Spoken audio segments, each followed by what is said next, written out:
Thanks for being here, everybody. It's the 2023 early signing period started today, and Montana has added 13 players to the roster. We've got Coach Hauk and Coach Green with us. And Coach Hauk, we'll just start with you and your thoughts on these 13 men joining the program and how the recruiting situation looks for the Grizzlies as the early signing period starts. Great, thanks, Tabes. So we always enjoy signing day as coaches, but it's become a little bit anticlimactic compared to what it used to be. You know, we've got two signing days. We've got a first one, we got a second one. We have the transfer piece. You know, so that it all adds different elements to this. Recruiting's really changed in this era, but we're always going to have two foundational elements in every recruiting class, and in our recruiting, that's going to be high school kids and Montana kids. So this is a great day to get guys signed. We'll continue to recruit. You know, it's kind of an everyday deal all year round. There will be a transfer piece to it. There will be some late signings in February, probably not very many. So the foundation of our class is these guys that we're announcing today, and Tabes is giving you the information on each one. So with that, go ahead. Questions?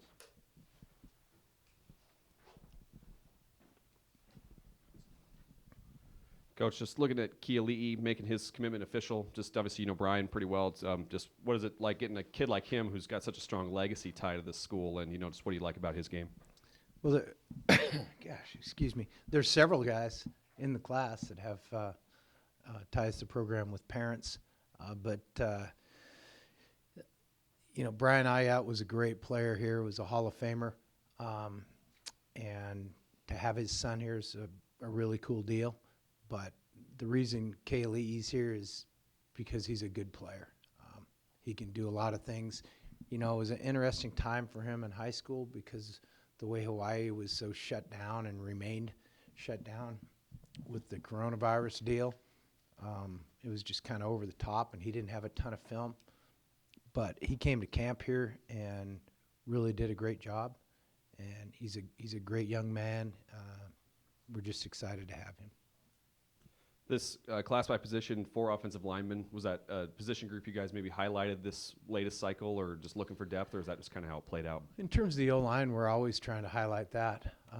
You never want to get caught in a situation where we don't have those big guys up front, and in order to do that, you have to take a number of them every year. So we're always going to emphasize the two fronts. Those kids are hard to find. I think we did well. Great kids and fired up about them. What are maybe some words or ways that you would describe overall just this group? Say that one more time, Sean. Sorry. I'm sorry. You and I, sometimes we don't speak the same Maybe language. You're just that much younger than me. Maybe some words or ways to describe overall ways. This I'm sorry. this I class. thought you said waves. And I was going to get into my surfing dissertation with the Hawaiians. You know, it's fairly normal. I think we're right where we needed to be. You know, we really, for the most part, stopped recruiting high school guys a couple months ago. We didn't have a big senior class. We only had, I think, 13 was the number, and so it's a pretty small class. But these guys are all capable. I think they all have bright futures in college football. So these guys are good players and good guys, which is sort of what we want. With the number being 13, how much of that is the way your numbers are with a lot of underclassmen on the program already? How do you go about navigating how many you want to bring in, you know, in a signing period like this? Yeah, that's the art or the maybe impossible task right now is to roster management is crazy in college football right now. It's kind of a circus, not here, everywhere. So you do your best, and we'll, you know, like I said when I started, we'll continue to recruit, but the foundation's these guys. Justin, when you go about the roster construction part, and there's just so many kids out there and names, and what was kind of the strategy going about it for this class, and how has maybe your role changed over the years from when you first kind of started doing this a long time ago to now? Well, as far as the class, I think the biggest thing is finding the right guys. Finding the right guys that fit your program, finding the right guys as far as position that we're looking for. And as far as the change, I would say, since day one, it's changed. Every year is something different, and you've got to figure out a way to find your niche and what you do. Your base is your base as far as how you do things, and then you just kind of have to roll with the punches as far as rules change and I'm guessing you're alluding to the transfer portal and just make sure that we're on the same playing field as our competitors and come up with ways that is going to be productive for us as a team. As the running backs coach, I want to ask you about Iverson and just the excitement about bringing him in and what he does well that has you excited. When Coach Houck first got here, his vision is to always make sure we're bringing in a running back every year, a guy who's going to be able to come in, compete, and do the things that we're asking him to do. And he's one of those guys. As far as his success in high school, we think we've determined that he's our type of guy, and that he can be a good player for us. Bobby, you mentioned some of the legacy ties. Cameron Guernsey, Austin Beeler. Is there anybody else that has family ties to the I program? think it's those three. So it's Ayotte, Beeler, and Guernsey. Yeah, okay. I think are the three. Yeah. How about the Montana guys then? I mean, Beeler, start with him. I mean, he's got a great frame, really, really big upside. So what do you like about him on the offensive line? Well, you said it. I'll just reiterate what you just said. Is he's got a good frame. He can move his feet. He's a good athlete. He's a multi-sport guy. I think Austin's got a huge upside. Those guys are hard to find. I mean, you can go to lots of high schools. There aren't a ton of kids that look like Austin walking around the halls. A couple kids from Capital too, Austin being one of them, and Hayden Opitz being the other one. Do you like recruiting from programs that had a lot of success? Well, to a degree, football's a hard game in terms of numbers. You have a lot of good players to win games, and that's probably why occasionally you'll see us with multiple players off of one team. But that doesn't preclude somebody else. You could be a great player. I mean, an absolutely great player, and there's not any good players around you. You're not going to win a football game. So, with that being said, Capital had a huge year, and there's a reason they had good coaching and good players. The first time I ever saw Clay Oven was actually on the track. Great 400-meter runner. I mean, do you like the diversity that he has just athletically? Well, we typically recruit guys that play multiple sports. I like it for a variety of reasons. One of the things is they're competing all year and they're keeping score rather than just a couple games a year in the fall. But Clay's a really good-looking athlete. He does a lot of things. He's got a big frame. He's fast for a kid that's, got his size and arm length. And he's a really good-looking athlete. I remember a couple of years ago you said you wanted to put a high priority on kids that come from close by, not just Montana, but maybe surrounding states where their families can drive here. Is that still a high priority when you're recruiting? Well, I think those are the guys you're more likely to be able to get. You guys, not all of you are parents in the room, but we are. And, you like being able to watch your kids play all the different sports. And so it's attractive for kids in the region or it's attractive for their parents to be able to play here. Yeah. Obviously, it doesn't preclude you from getting guys from out of the area either. A question for both of you guys. I know that it is sort of a, like you said, it's sort of a circus, but how do you sort of balance bringing in kids from the high school ranks and then also what's going to be available in the portal? Because like you said, it just seems like it's always a moving target. I'm going to start and then you can Sure. follow up. There's a lot of film to watch. There's very little structure to the transfer piece.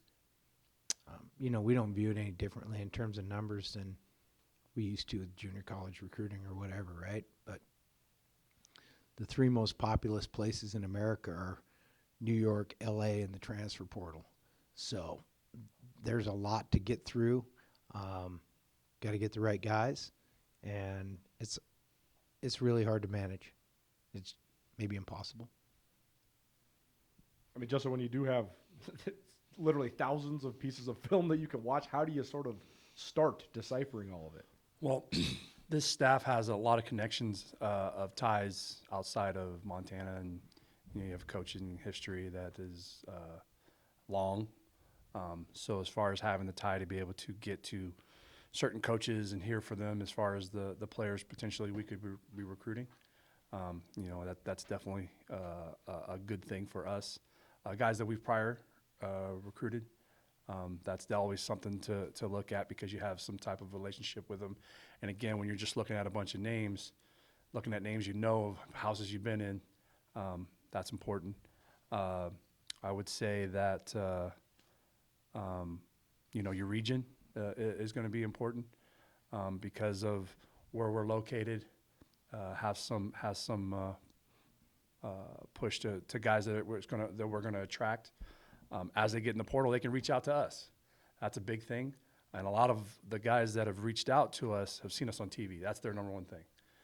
They've seen Montana on TV quite a bit, and that's been a cool thing to hear from the guys that want to potentially be prospects for us. So, we're going to take everything from all the different angles that we can as far as how we,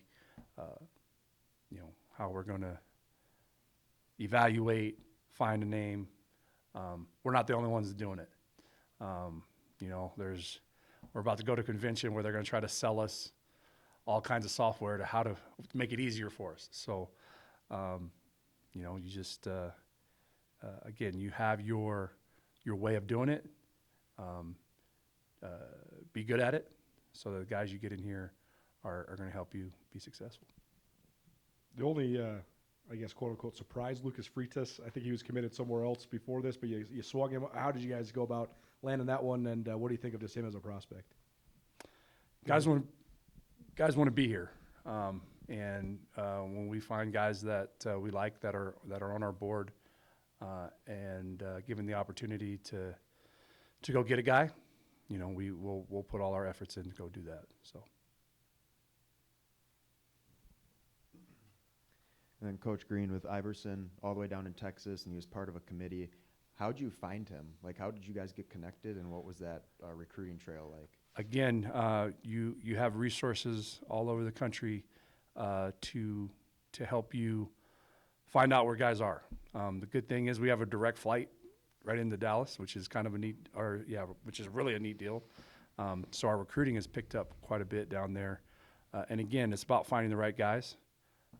And our coaching staff has done a great job as far as using the resources that we have to find anyone who wants to be a Griz.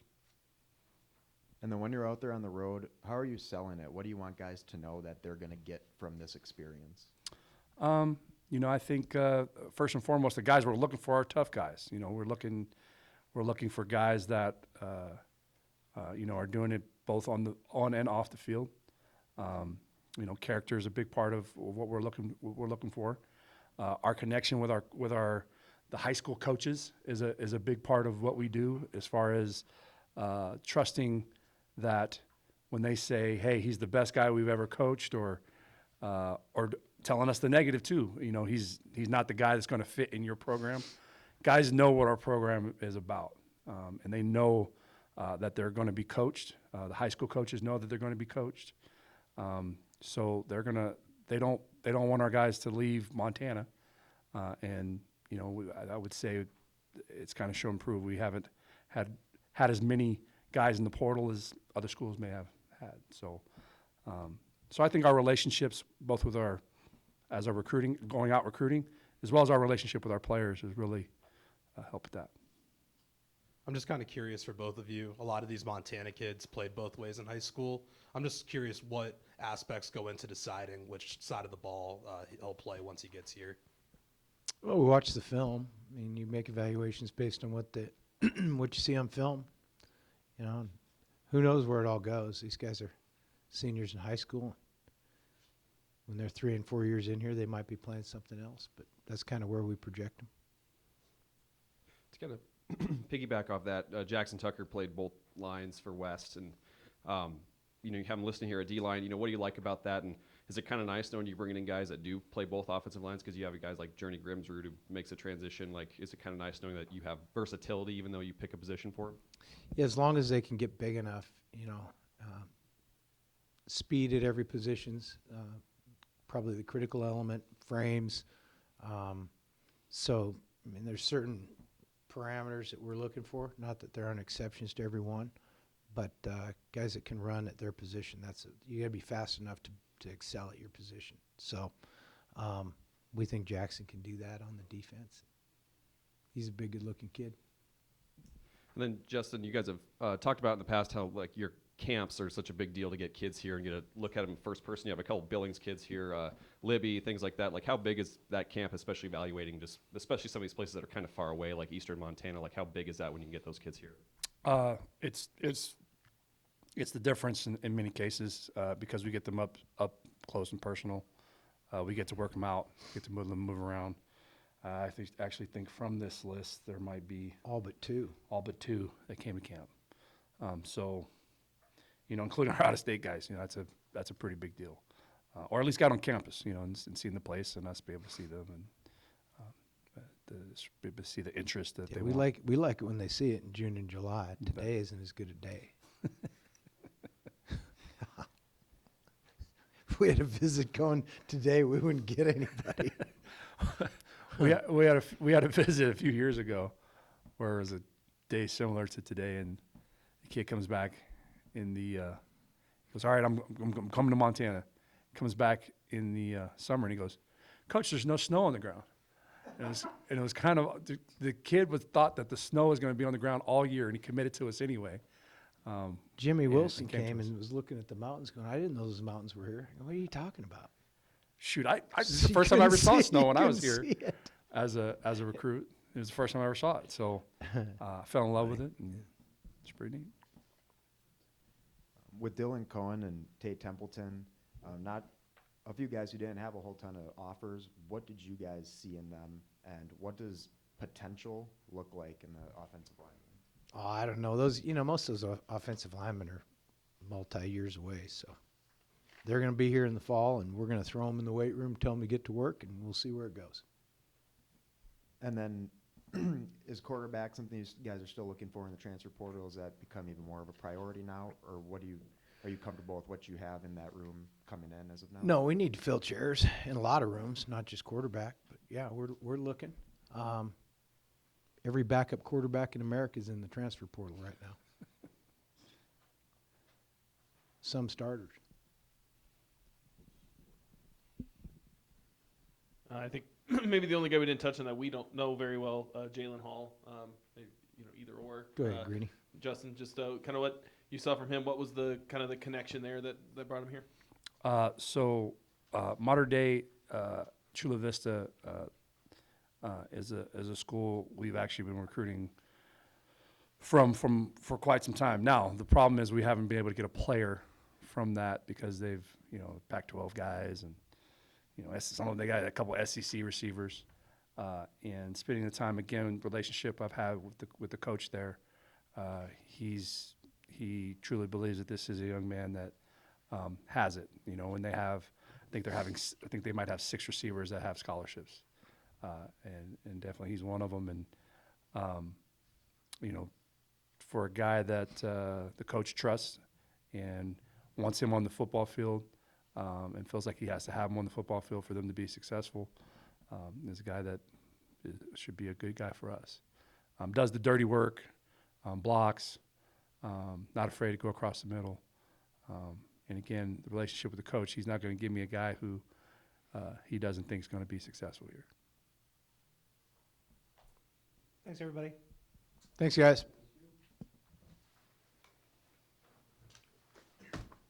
All right.